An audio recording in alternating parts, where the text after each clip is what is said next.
Why you got to do me like that? I forgot there's an extra button. All right. It's like the go Now, live button, and then there's the really go live button. that's how it gets me. That's how it gets me. First time streaming on YouTube, there was literally like it shows you recording. It's like, nah, you also got to press this go live button. So we are officially live. If you wanted to re-show that tasty beverage of yours, Jurgen. Well, yeah, I've had some of it now, but like it just looks remarkably cold and refreshing. Just poured it right before this. And yes, it is, that barbecue chicken that was so delightful. No, but here's the deal. I'm feeling really optimistic and energized. Not only are we bringing back highly questionable marketing, but we're bringing it back and doing it live for the first time. Like that's props to you for just saying, "Hey, let's just do that." I think this is going to be the way to do it moving forward. I got to get to standing though. By the way, I'm going to mute while I get my ass standing up. Why don't you say some shit? All right. No, I feel you, right? We followed HQM at all. We take random little hiatus here and there, but we're trying to force ourselves with what? We were really going to stop this for a while, and I kind of as this year has progressed, I feel like there's this space that is needed right now for people honest discussions that are outside of the marketing echo chamber that gets pushed, in my opinion, from LinkedIn right now. I just think there's a really good spot for dialogue to occur. So we said, how do we do it? What's the best way? Well, fuck it. Let's do it live, right? So here we are. You standing now? You feel better? I'm standing. I'm feeling real good. Yeah, I'm feeling really, really good. I think we need to just get into our topic, man. Like Yep. this, we've been, I think, pretty excited to just go at this again, but it feels a little bit like we've done it before. But the amazing part that is that like this is still somehow like this hot discussion, right? Like how did you land on this being the one to kick off HQM Live with? Yeah, I did get called out a little bit when we posted on LinkedIn. Someone commented like, "This isn't new," and I was kind of like, "Yeah, in the general sense, this what we're talking No, about it's isn't not. new." But there's been a real resurgence, I feel, of it lately, right? Like just thinking about the posts I have seen in just the past 30 days, right? I've still see the divide and split your funnel into low intent and high intent leads. Then I've seen some new language kind of come out where it's you should build your around non-declared intent and declared intent, which sounds way fucking cooler than high intent. Oh man, declared intent, right? And then I think I saw something else. Somebody did another same, it's the same thought, but they compared Gartner leads versus high intent leads, right? Everybody's doing this analysis like it's earth shattering, and they're coming to the conclusion when you do this, guess what? High intent leads, they close more than the low intent, than the Gartner leads, than the Forrester leads, than your ebook leads. People that actually come in and request a demo close more. And that is the earth shattering discussion that goes on. And now everybody's kind of back on this bandwagon when things aren't very easy, right? I think where we're getting because it's, well, you've got to be really efficient right now, that efficient growth thing. Well, I can't think of anything more efficient than going to get more fucking demos right now. You know what? Let's talk 10, 15, 20 minutes because it's just kind of coming back again. It's getting pushed again. And I think it is a very position that I to really talk about this on the first HQM Live. Okay, so let's establish this. Let's remind folks. We are marketers and we are here for marketers. And whenever we bring heat, it is not to diss marketers. What it is to talk to our fellow marketers about how certain loud voices may or may not actually be in your corner. And it's time to wait. We consume such obvious content like, yeah, oh, it's crazy. Like these high intent leads where people declare intent and ask for a demo request, magically they close at a higher rate than all other leads. Like that's just so It's amazing. Like, first of all, let's just establish that, like, if you haven't kind of experienced that for yourself, you probably haven't done marketing for very long. It's a very obvious and in many ways, of course, very true thing. The problem is that, and the problem is also not like, oh, well, what do you immediately do? The problem is, what does the average marketer end up dealing with when they start going down the path of optimizing for high intent leads? Sounds so obvious, so great, so helpful. Of course, you would do that. But if you've been around, if you've been inside regular ass companies in B2B and you've tried to do some stuff like that, then you know what's really going to happen. And that is that, oops, I just bonked into like I bumped up again. Oh, what do you know? A fucking ceiling. Oh, right there. There's a fucking ceiling right there. Like, I guess there is a limit, huh, to how many demo requests I can drive every month. Huh, but these experts are telling me to optimize. That's the shit, right? Because then where are you? Right where you started. By the way, you can't hide from yourself because everywhere you look, there you are. That's a side note. Talks. I think that's why I call it. I'm kind of calling it right. This high intent illusion that occurs. What I am convinced now happens is somebody that has tried this, who has worked at agencies that preach this as well. Here's kind of, in my opinion, you have a lot of companies that are still very heavy into the lead gen playbook, right? So they wisdom is when you do this analysis, you are going to realize off. Makes sense. So people turn that shit off. They have this excess flow of now. They push that all towards this build awareness and point of view shit, and then get high intent demos, and they or high intent demos. That's what comes in, and it works for 6, 12 months potentially. But what you said.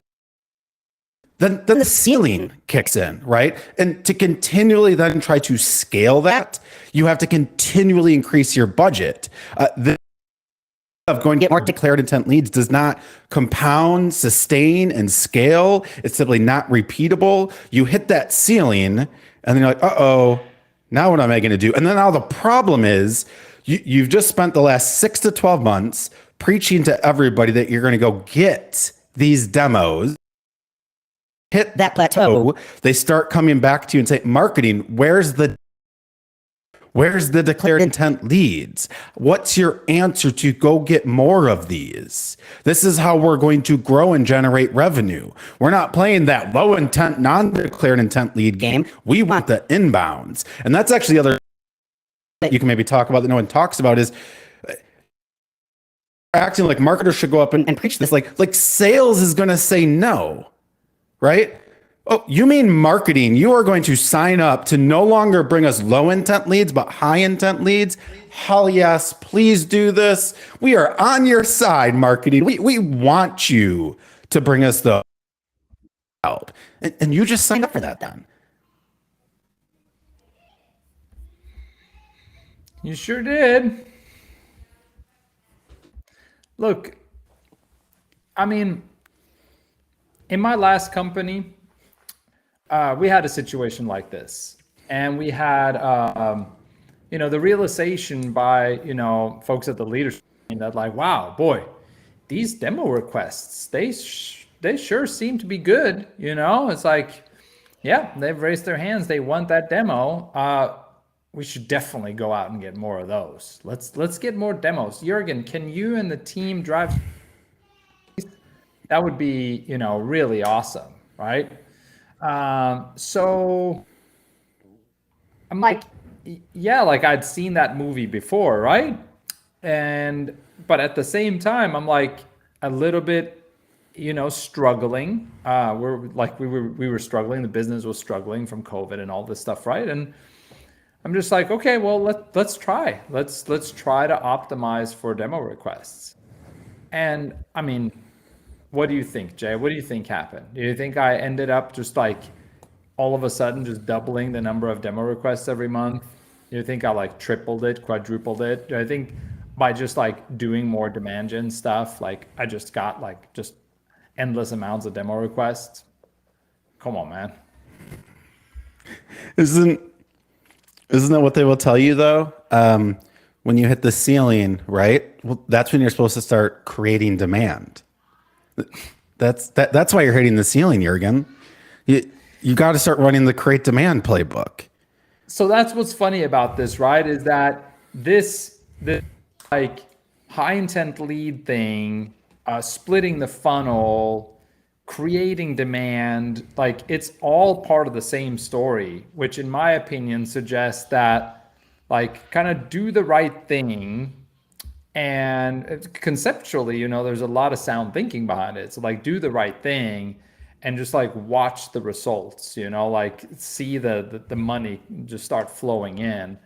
And I think everybody is now waking up to the fact that, well, that's all good, but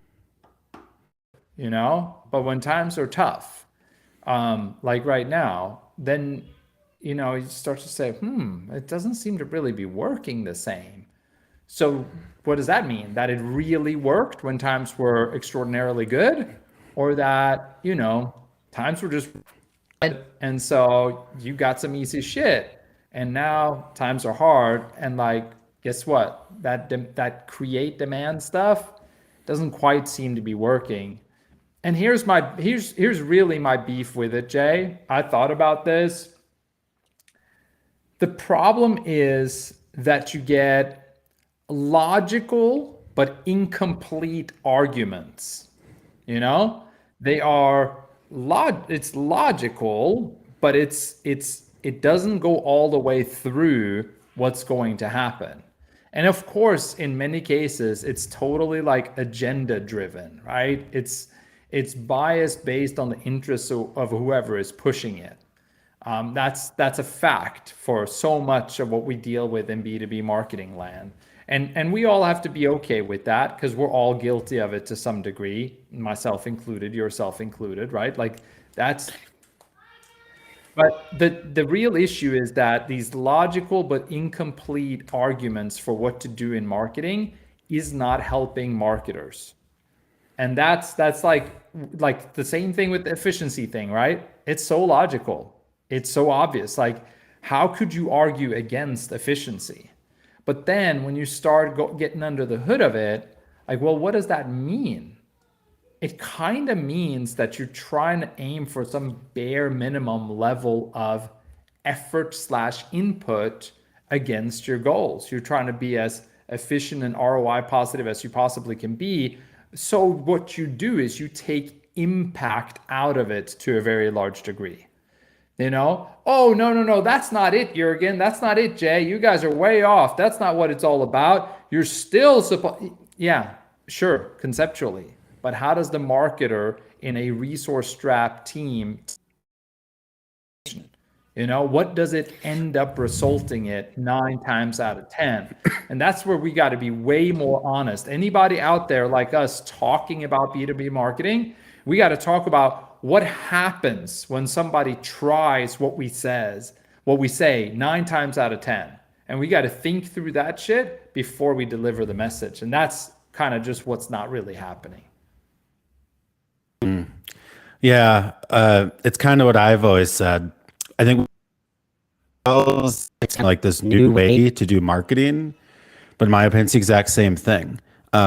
Going from getting leads, then switching and going to get demos or high intent leads or declared intent leads, it's the same game, actually. I look at it now as like, it's still actually funnel thinking. It's built posts that try to declare and say it wasn't, but it is. It's the same idea that you're going to get leads in the old way, then you're going to nurture them, and then eventually, right, they're going to come in and they're going to buy. Well, now you're just building awareness and a point of view, right? You have to keep spending money now to keep you're building a funnel that way, and then eventually they're going to declare intent in. The game is the same that we're playing, and you're going to run up right against the ceiling. The other thing I see happen a lot that no one talks about is as you always scale down, win rate drops just like leads. The more demos you get, your goals continue going up. So in marketing, you're trying to figure out how the hell can I get more? And then you always come up short of the goal, and you fall into the exact struggle, right? We've talked about that for years now. Like you just fall right. Shit, I need a new ad. And you've always said to me, too, really interesting, like who's actually really out there creating demand and growing this, right? And when I define create demand, interesting that people avoid because they keep talking about this infinite pool that you can just go out. It's really be happening, right? And for you to continually do it, like that's what we're after. Like this is going to go up every quarter, so you have to continually be able to do it. That means you're actually literally doing a few things. You're continually always more of the available demand, which eventually is going to run out. Essentially stating that your marketing is literally going to increase size.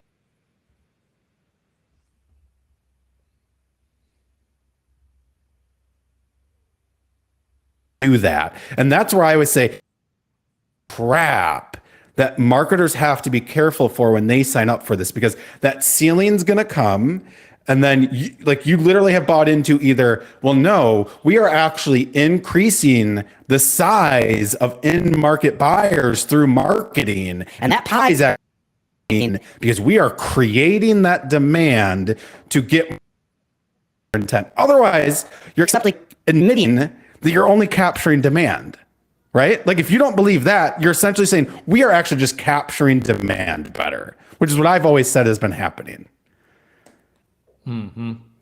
Yeah, look, I believe that in B2B, you can have truly legendary marketing that completely breaks through and that shifts things fundamentally in the space. And, marketing can be responsible for massive growth. And like that happens, that has happened, it will continue to happen, et cetera, right? That doesn't mean that your average B2B marketing team at your average B2B SaaS company during tough times is likely to do something that actually just, like you said, pool every month, every quarter, every year. We just have to be honest for a second and say, like, that isn't likely. It just isn't. And that's not being pessimistic or negative or hating or anything like that. It's just being real. If you've been in that spot a few times, then you know just the realities of that. So we should talk about, instead of just like, we always run the risk of just like talking shit, right? If we're just being honest. So we should also get to some things that we think can be done instead. But we need to make one more point. It's one that both you and I are really passionate about. When you are talking about high intent leads, what you're talking about is, it's a core part of the everlasting conundrum of B2B marketing, which you always want an outcome. You always want a specific thing to happen when you are doing marketing. And so you're obsessing over an outcome, you're optimizing for an outcome, and you're measuring yourself against that outcome. Fair. Like we all have to do that. We all have to deal with the fact that at the end of the day, I have to deliver this much, whether it's this many units of demand or whatever it is, right?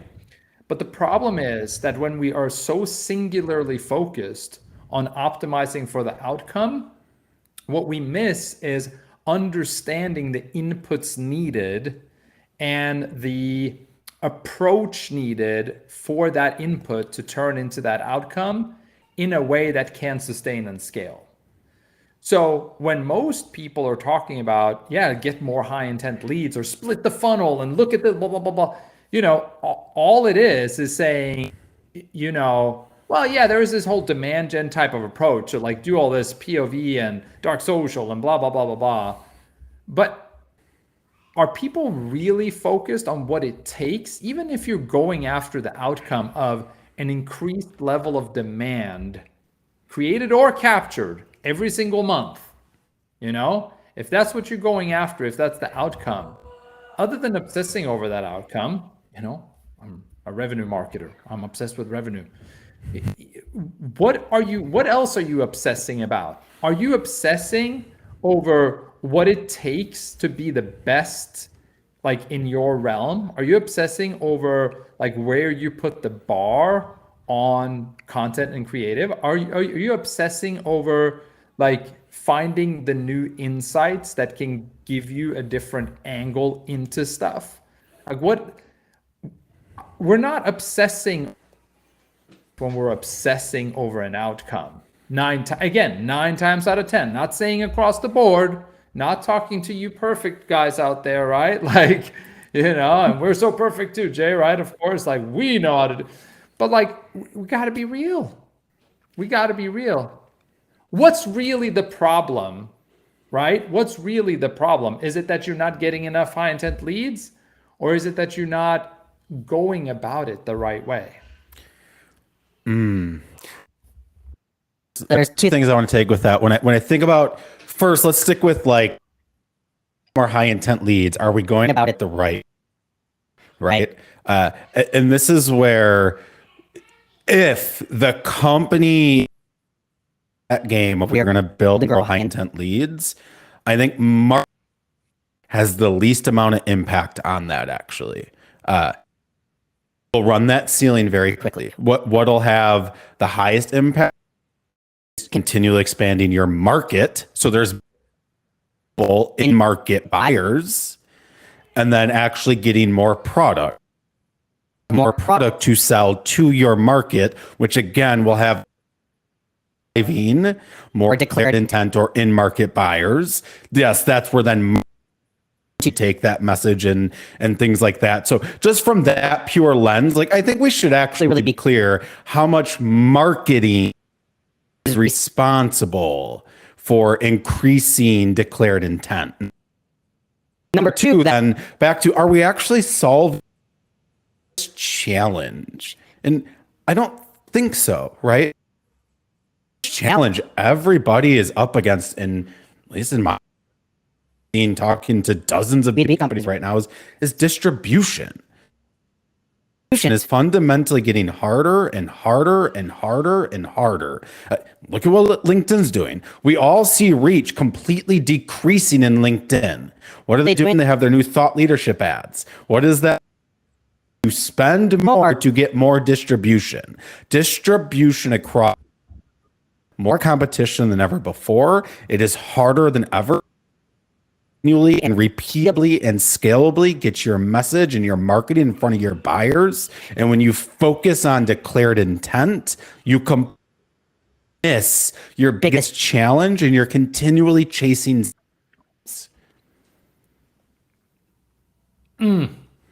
Take that. Like that is some real shit, Jay. Like, say that one more time. Which part? All of it? No, the last part. Yeah. The symptom part. When you are 100%. Chasing. Yeah. When you are chasing intent and demos and you're doing the split and funnel bullshit, going after symptoms, you're not actually fixing the root problem in your acquisition strategy. You are not. Puts, in my opinion, the blame back on marketing. Everybody likes to the blame on marketing, so they're 100% going to do that.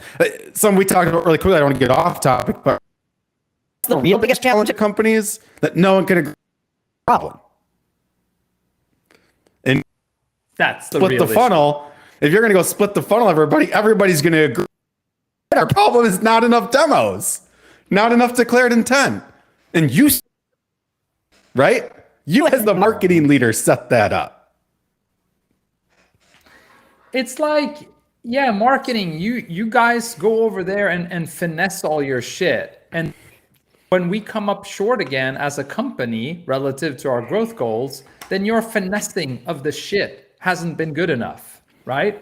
It's like, no. We haven't even backed up to say how exactly is this going to happen. And to your point earlier, let's stay on this so folks can really pick it up. When you're talking about like how is a company fundamentally going to grow, one of the core parts of that is what is the primary distribution vehicle of your message to your buyers that you lean on day in and day out, right? So are you running like this organic content machine and like that is the primary way, right? Or are you like all about paid, like that has to be the thing? Or maybe you're doing event-led growth, so events are the place that you're in front of your buyers, right? Like everybody does that. And then finally, like I don't know, like maybe there's somebody that's leaning on email, right? But the reality is like, what's your distribution looking like right now? Because like you said, you can't get to anything if you don't fix that one. You spark, and I know we want to wrap up here, but and I've kind of hit at this before, but I don't think anybody's really picking up on it. If we believe distribution is the biggest challenge, fundamentally is happening is a lot of companies actually have some sort of distribution via a lead-based approach. Actually, you go in, they're right and things like that. They can do that repeatably, typically, and scalable. And they're essentially shutting that down. Go play the demo game instead of answering and figuring out. And in my opinion, if you can go get right fit buyers that are leads from a newsletter or a podcast or whatever, right? And you can't turn that over time into revenue, that engine off, playing this intent game is not going to save you. It's really like about focusing on distribution challenge. You have to get, even it's funny, you said a lot of stuff, right? When demand gen agencies would talk about that stuff, like, oh, paid and things like that. It goes back to, though, for that system to work in a declared intent game, you have to continually increase your cost and your CAC and all of that stuff to continually grow it. And that's what's missing when you don't focus on distribution, is the compounding and repeatability within your system to drive long-term growth. Because the goals go up every single quarter for a market. Every quarter. And if you switch and you're going to get a few quarters in, you're going to run out of steam very quickly if you don't focus on the hand. We out. HQM Live, first one in the books. Let's do it again.